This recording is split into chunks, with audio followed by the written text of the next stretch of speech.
નમસ્કાર, શો ટાઈમમાં આપનું સ્વાગત છે।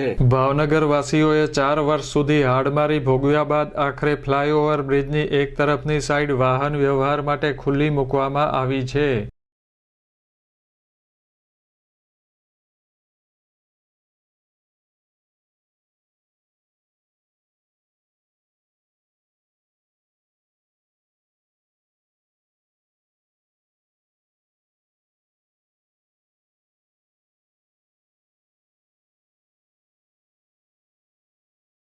મેયર ભરતભાઈ બારડ, ધારાસભ્યો Jitubhai Vaghani, Sejalben Pandya, standing committee chairman Rajubhai Rabadiya સહિતના અગ્રણીઓની ઉપસ્થિતિમાં દેસાઈનગરથી શાસ્ત્રીનગર સુધીના એક તરફના ભાગને વાહન વ્યવહાર માટે ખુલ્લો મૂકવામાં આવ્યો છે। આગેવાનોએ શ્રીફળ વધેરી રિબિન કાપી વાહન વ્યવહાર શરૂ કરાયો છે।